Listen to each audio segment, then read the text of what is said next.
Oke, kalau gitu tanpa membuang-buang waktu lagi, jadi teman-teman, eh, saya akan mulai untuk sesi virtual kelas kali ini.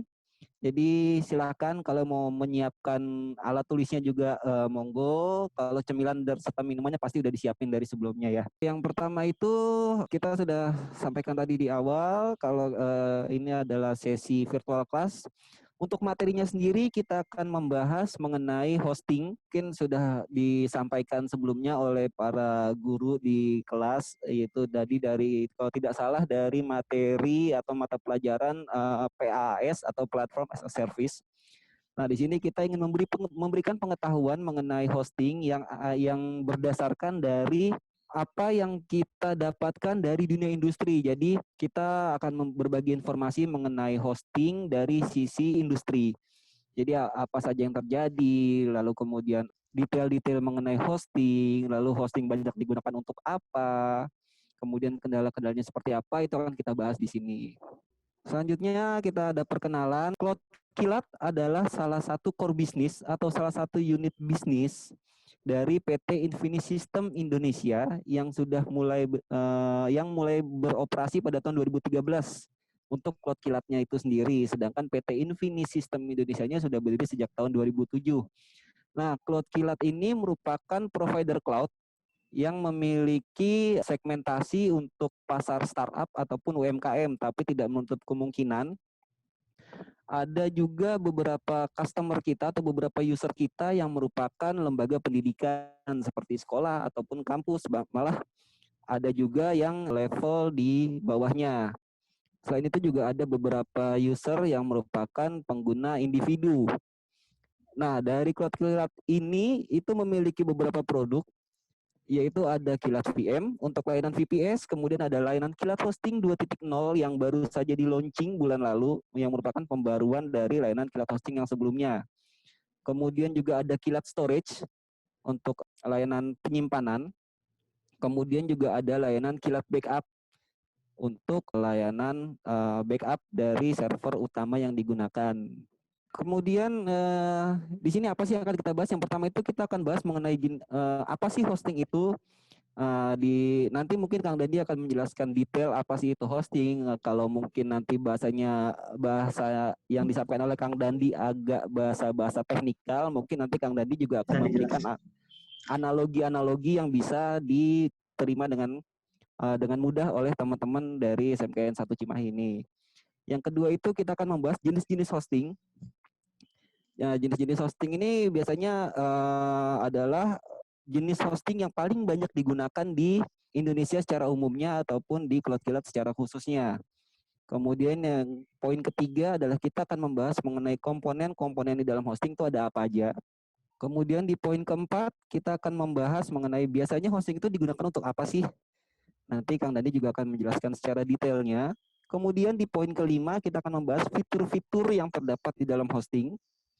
Dan yang terakhir kita ada praktek mengenai hosting. Jadi nanti Kang Dandi sebagai pemateri ataupun narasumber utama akan mendemokan mengenai materi-materi yang sudah disampaikan sebelumnya.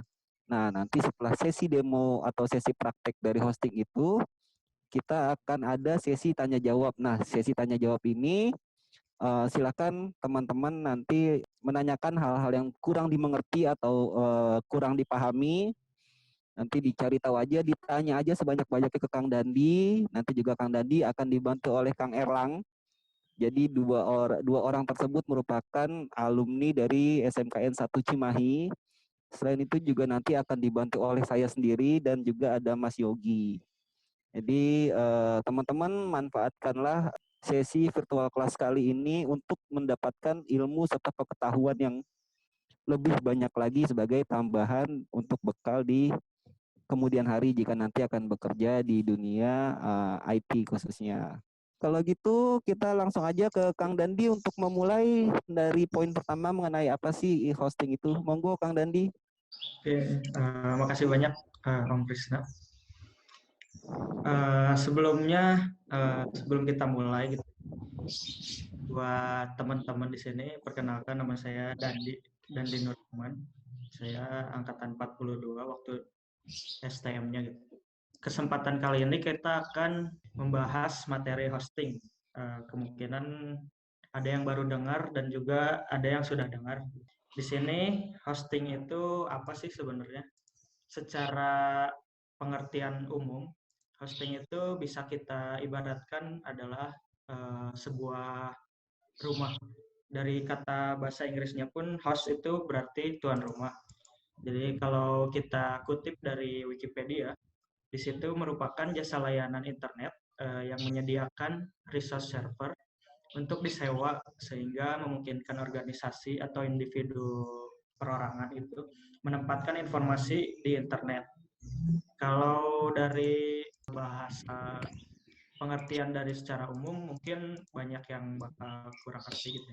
Jadi di sini kita analogikan hosting itu seperti sebuah lahan. Jadi dari lahan itu pengguna bisa membeli lahan tersebut buat digunakan sesuai keperluannya masing-masing. Di sini dari gambar yang ditunjukkan di presentasi, contohnya adalah sebuah website.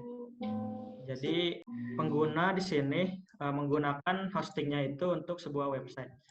Dan website ini tidak akan bisa diakses melalui internet apabila si website tersebut tidak memiliki alamat yang jelas.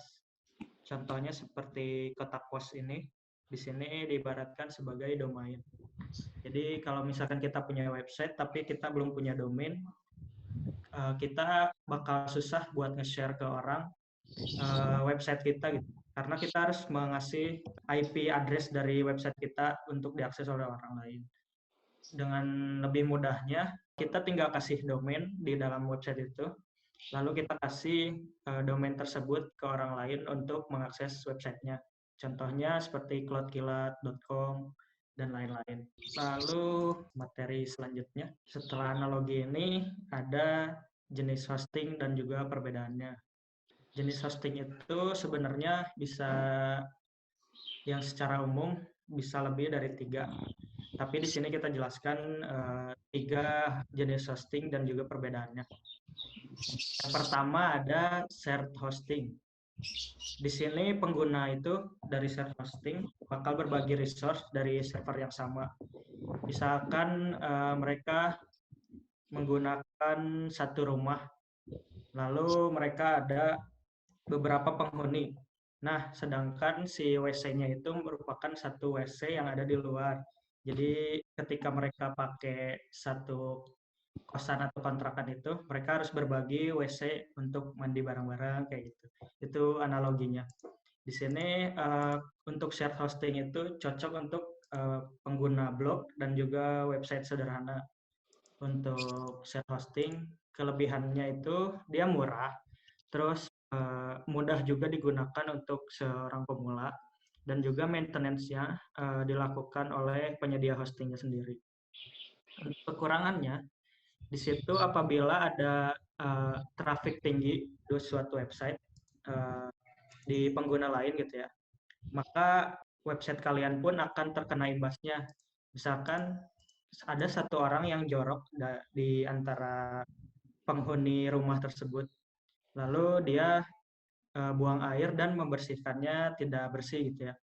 Di situ kalian juga bakal kena imbasnya, jadi bau ataupun kotor seperti itu. Lalu yang kedua, di sini ada VPS hosting.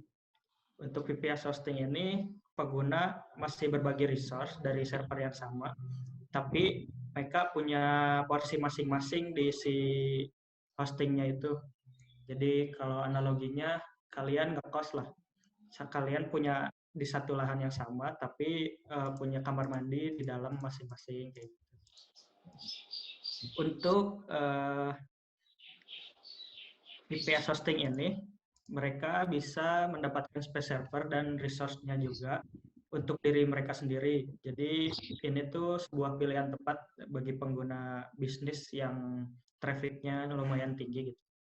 Kelebihannya dari VPS hosting, mereka kalau misalkan ada peningkatan traffic di website lain, mereka tidak akan terganggu. Sama kayak tadi misalkan WC orang lain kotor ataupun gimana, ya itu WC mereka, kita punya WC sendiri seperti itu. Untuk kekurangannya, VPS hosting jika dibandingkan dengan shared hosting tentu harganya lebih mahal karena dia punya resource yang punya paketnya sendiri gitu ya. Terus harus mengerti juga dasar-dasar manajemen server seperti Linux dan lain-lain. Di situ kalian untuk menggunakan hostingnya harus menginstalkan aplikasinya secara manual atau sendiri. Yang ketiga, ini ada dedicated hosting.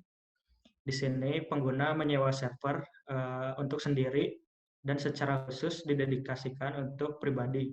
Jadi satu server ini semua resource-nya untuk kalian, untuk keperluan kalian masing-masing sendiri. Untuk penggunaan dedicated hosting ini bisa dibilang fleksibel karena kita bisa memilih sistem operasinya sendiri, software yang ingin digunakan sesuai apa yang kita perlukan, dan juga bisa setup sesuai kebutuhan kita. Tapi untuk kekurangannya, di sini tuh untuk kalian sewa dedicated hosting, seperti kalian punya server fisik sendiri. Jadi itu udah tentu mahal untuk harganya, dan juga harus menguasai pengetahuan teknis untuk manajemen server. Jadi kalau kalian udah pegang suatu server, kalian harus ngerti server itu dalamannya apa aja, terus nanti mau dibuat jadi apa, butuh apa aja, kayak gitu. Kalian melakukannya secara mandiri. Itu untuk jenis hosting dan perbedaannya. Selanjutnya ada komponen hosting ya. Komponen hosting ini mungkin ada beberapa materi yang sudah dipelajari juga oleh kalian di sekolah gitu ya. Di sini kita bakal bahas secara umum aja gitu untuk materi yang belum dipelajari. Dari komponen hosting di sini, yang pertama ada web server.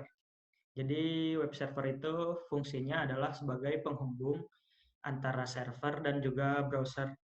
Jadi untuk web server, cara kerjanya ketika kita buka browser, maka data dari web server akan memproses data tersebut.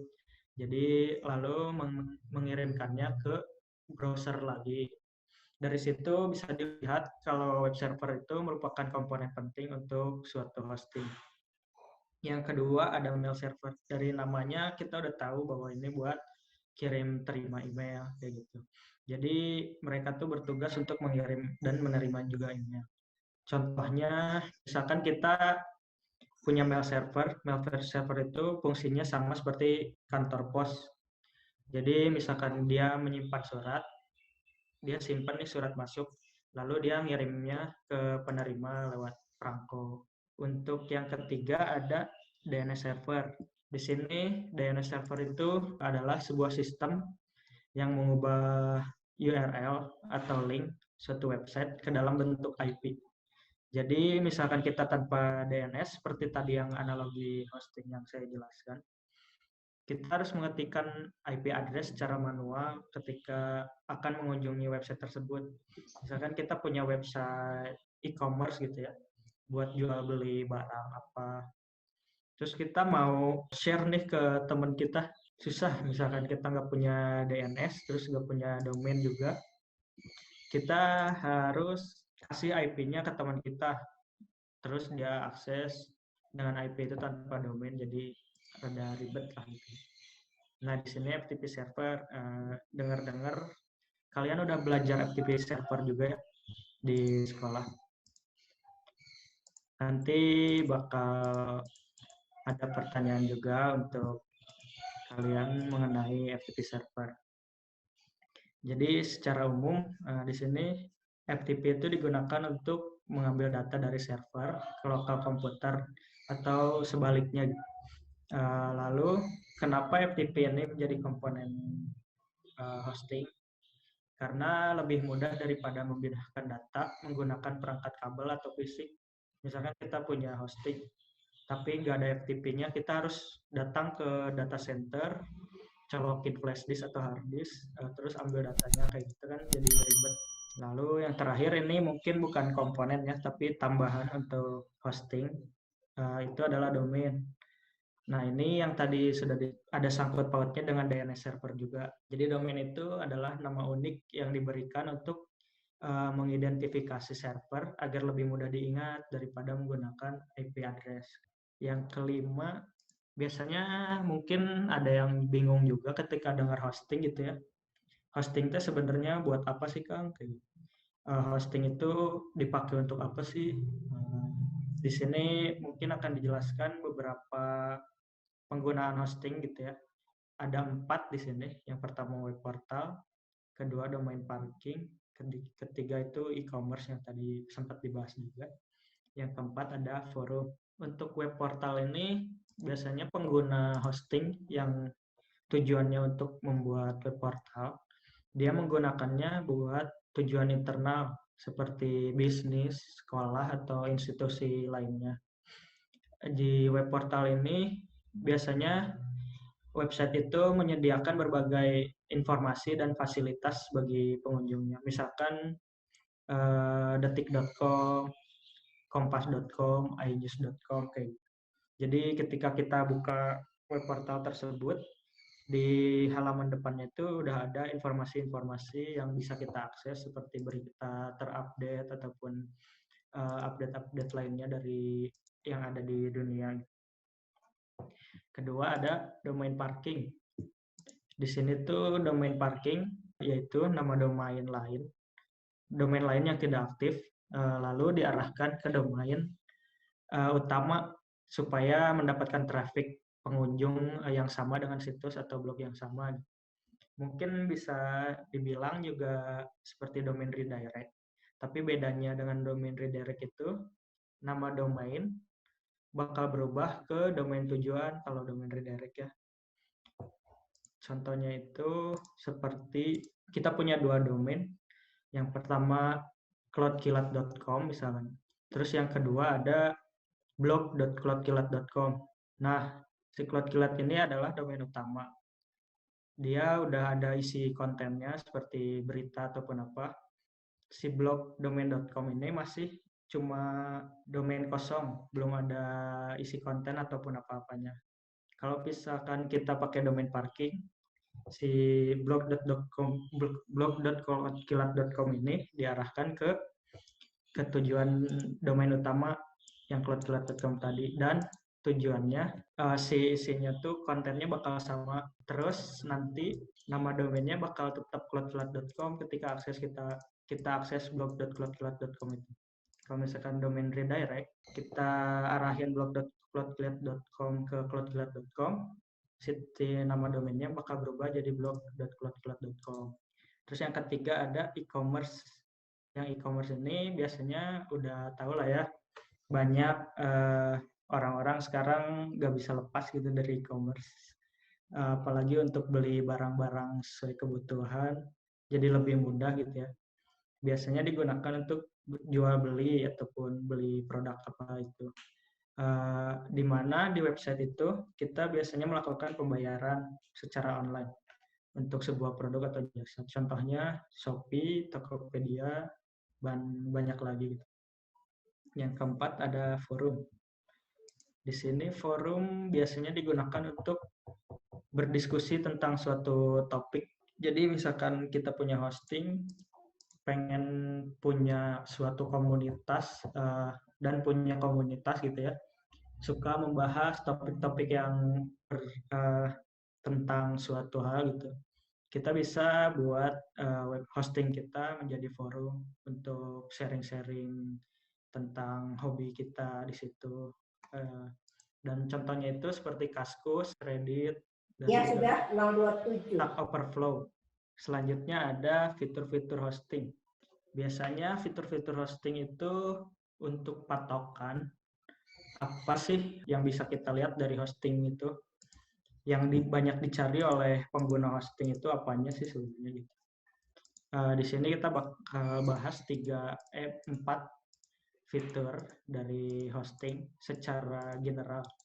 Kalau misalkan kita lihat hosting itu, misalkan kita searching di website gitu ya, di Google atau di mana, kita cari fitur-fitur hosting. Nanti yang muncul itu bakal kayak paket-paket yang dikasih sama penyedia layanan hosting tersebut, kayak bandwidth, penggunaan disk, dan lain-lain. Tapi di sini yang kita bahas secara general. Yang pertama ada manajemen file. Jadi dari suatu hosting itu sudah pasti semuanya punya manajemen file. Kalau misalkan kita beli hosting tapi nggak ada manajemen filenya, sama aja bohong gitu ya.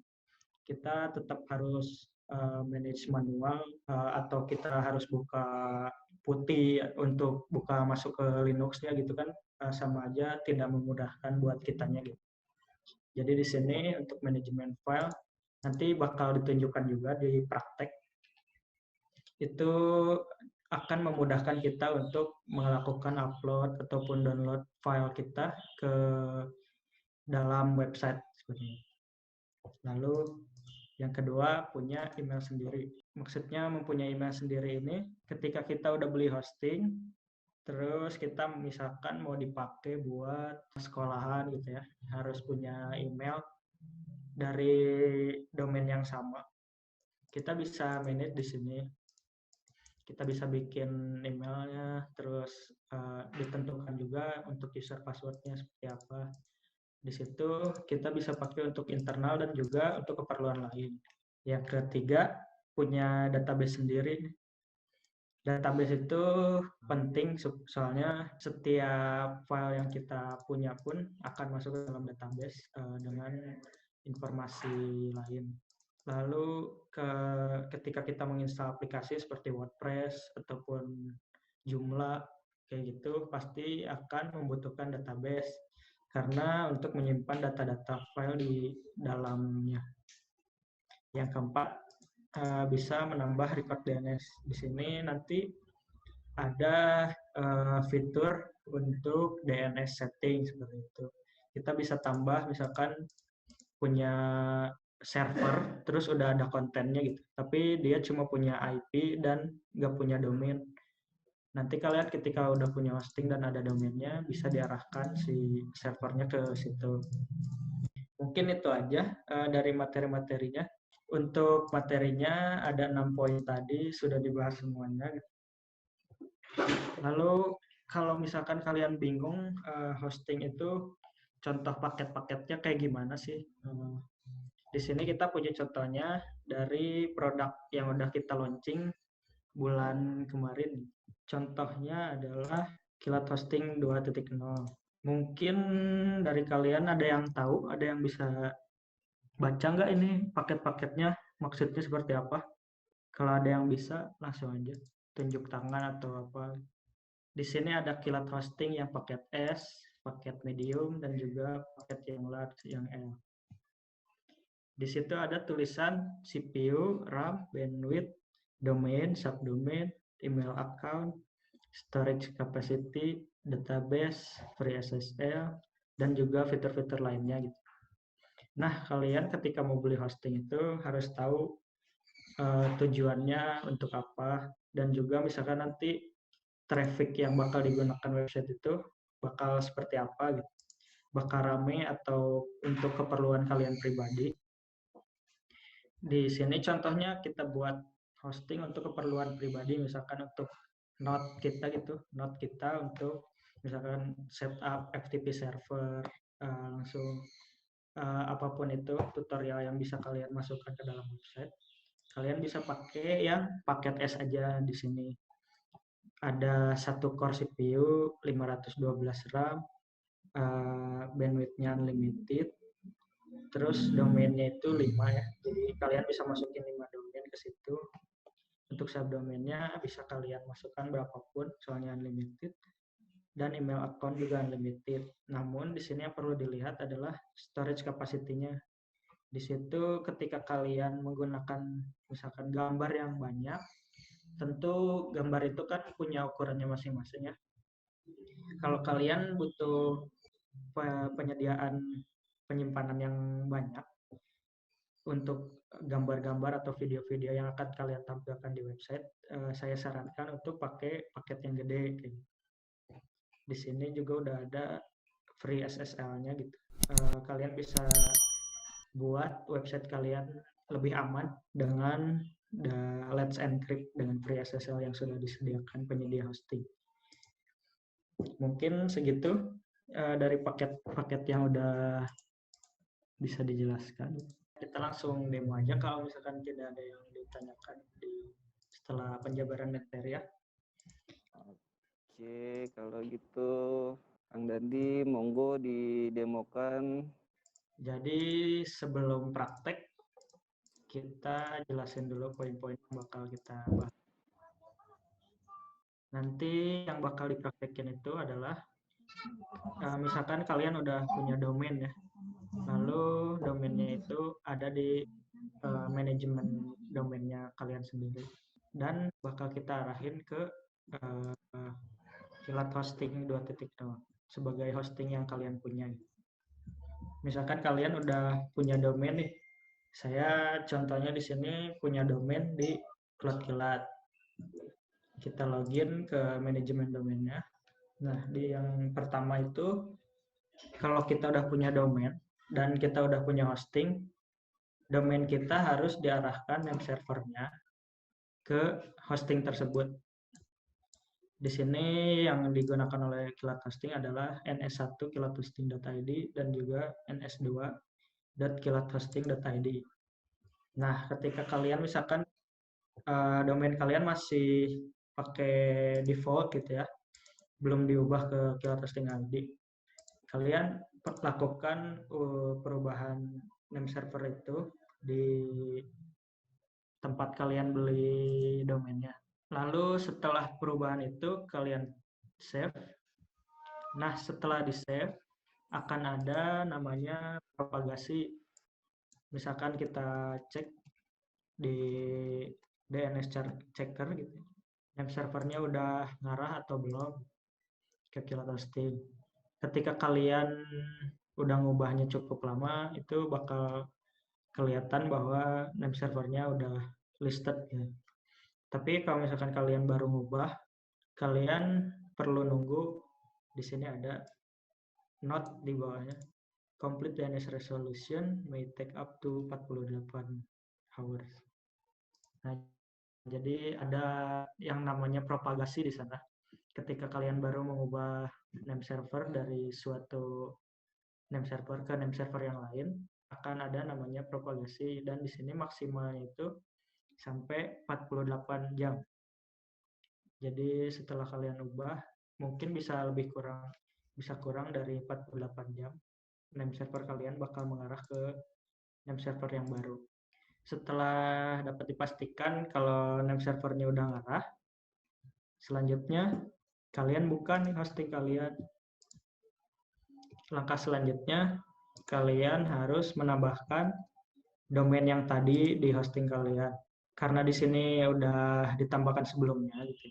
Nah, di sini kan udah ditambahin ya. Kita kasih contoh aja kalau misalkan kita belum pernah nambahin domainnya ke hosting. Di sini kalian tinggal tambahkan domain name-nya apa yang tadi kalian punya. Juga pastikan secure SSL-nya kalian centang seperti itu. Lalu ketika sudah ditambahkan, di sini kita akan beri contoh untuk menambahkan subdomain. Subdomain yang tadi kan unlimited gitu. Nah, di sini subdomainnya apapun itu yang mau kalian tambahkan untuk kebutuhan lain, bisa kalian tinggal tambah. Sebenarnya penggunaan hosting itu nggak susah-susah amat. Kalau kalian udah lihat si tampilannya secara langsung, mungkin kalian bakal ngulik satu-satu fiturnya itu apa aja. Nah, di sini subdomainnya udah kebuat. Tinggal nunggu proses biar subdomainnya bisa diakses dengan secure. Di sini udah bisa dibuka juga. Tapi masih ada peringatan karena ini menggunakan HTTPS dan belum dipasang SSL-nya. Mungkin udah dipelajari atau belum SSL di sekolah? Nah, ini SSL-nya udah kepasang, dibuka lagi, dan dia udah secure, sambungannya aman. Tapi dia belum ada kontennya. Kita bakal coba isi konten dengan menginstal aplikasi. Kalau WordPress mungkin yang lain juga udah pernah coba gitu ya. Di sini kita bakal coba CMS yang lain. Contohnya Drupal, kalian tinggal klik install. Nah, mau disimpan di mana si Drupal ini? Kalau kalian tinggal, kalau ini adalah opsional, kalian tinggal klik install. Sedikit bocoran nanti pertanyaan-pertanyaan yang akan dibahas, yang bakal kita tanyakan, tidak bakal jauh dari materi yang tadi disampaikan. Dan juga buat yang udah punya pertanyaan, disimpan dulu aja, nanti bisa kalian tanyakan di sesi tanya jawab sambil menunggu instalasinya beres. Setelah ini nanti kita bakal lihat hasilnya, dan juga kita bakal contohin gimana sih cara buat dan juga kirim email dari hosting kalian ke email Gmail misalkan yang kalian punya. Karena tadi ada gangguan waktu instalasi ya, hasilnya nanti bisa dilihat. Sekarang kita lanjut dulu untuk pembuatan email. Ini contohnya yang kita gunakan ini, kontrol panelnya adalah Flash panel ya. Jadi yang kalian lihat ini adalah aplikasi Flash yang diinstalkan di hosting tersebut. Kalian tinggal ke menu mail, lalu buat email baru. Misalkan SMKN1. Lalu masukkan passwordnya. Dan tinggal oke. Nah, di sini udah langsung kebuat emailnya. Lalu kita buka aja. Ada yang punya Gmail nggak buat contoh buat pengiriman email? Nah, ini dalaman dari webmail bawaannya dari si hosting ya. Dia pakai aplikasi Roundcube. Di sini kita bisa manage email kita, misalkan tulis pesan gitu. Dari teman-teman yang mau coba nerima email, coba disampaikan aja di chat. Jadi nanti kita coba juga kirim dari akun yang udah kita bikin. Nah, kita coba kirim email.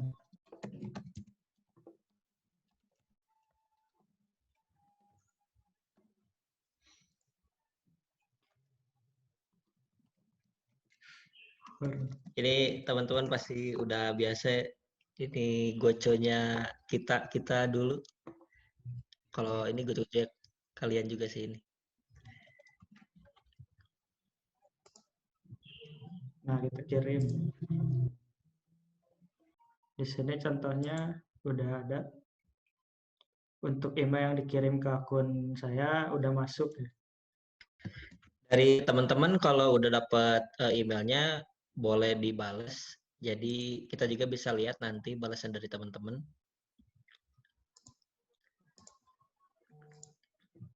Dari email yang diterima itu bisa kita lihat pesan aslinya seperti apa.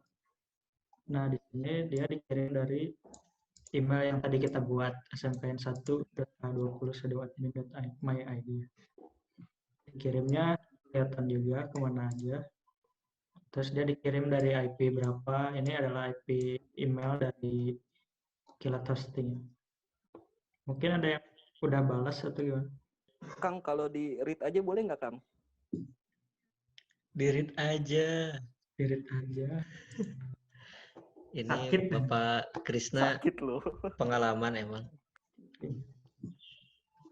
Nah, di sini ada Nah, udah ada 2 nih. ada 2 nih yang ngebalas. Dari Atala sama Nadia. Selamat siang. Selamat Ya, siang. alhamdulillah baik. Jadi untuk pembuatan email dan juga terima email semudah itu. Kalian nggak perlu ribet-ribet buat mail server sendiri. Jadi kalian tinggal buat akunnya dan langsung bisa ngirim. Lalu setelah email kita lihat ke menu database.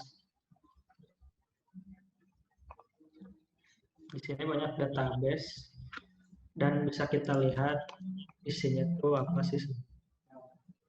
Di dalam database-nya kalian bisa manage sendiri, bisa buat user, menambahkan query dan lain-lain. Misalkan database bawaannya itu kurang, bisa kalian tambahkan sendiri. Itu dari fitur-fitur yang tadi dari hostingnya. Terus di sini juga kalian bisa lihat fitur yang pertama dari manajemen file. Nah, di sini kalian bisa buat file ke directory, terus bisa ngupload gambar atau file yang kalian punya di laptop. Ini ada balasan lagi. Oke, udah pada balas ya? Dan ini tidak masuk spam karena udah trusted dari email, dari Gmail-nya sendiri. Biasanya kan kalau kita buat mail server, kita mencoba mengirim email, pertama itu dia akan masuk spam. Ya, jadi segitu yang bisa dipraktekkan. Mungkin kedepannya bakal lebih advance lagi gitu ya. Kalau misalnya kalian udah punya hosting sendiri, punya domain sendiri, kalian bebas explore. Mungkin udah bisa kelihatan gitu ya gambarannya. Kalau hosting itu seperti apa sebenarnya bentuk aslinya.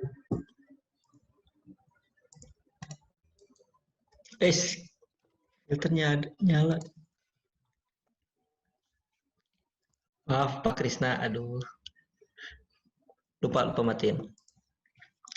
Oke, dari teman-teman nih kan udah lihat tuh kayak beberapa demo yang udah kita pertama kita kasih materi, terus kita kasih juga untuk beberapa demonya, contoh-contoh gampangnya gitu. Sebelumnya kalau boleh tahu ini di antara teman-teman ini ada ketua muridnya nggak? Oh, ini 2 kelas ya? Dari 2 kelas? Atau perwakilannya gitu? Atau perwakilan yang sering ngomong? Boleh saya hello biar kita tahu teman-teman. Tenang aja gitu, jangan tegang. Tenang. Jangan tegang. Soalnya kita juga, saya sama Kak Ella, alumni dari STM. Ya, oh ya belum perkenalan ya. Ya, sebelumnya saya izin perkenalkan diri.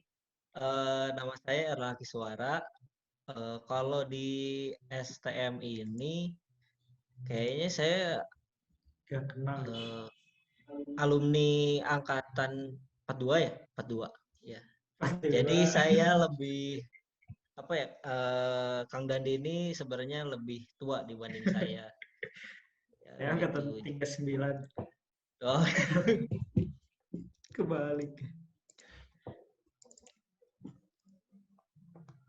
Udah ada belum nih perwakilan? Ada yang mau ngobrol? Buat ngomong? Karena sekarang udah mau masuk sesi tanya jawab, jadi santai aja gitu, lepas. Lepaskan Dandi, lepaskan. Bapak diapain Pak? Mohon maaf sebelumnya Pak. Ya, katanya suruh lepas tadi. Oh iya siap. Oke Pak.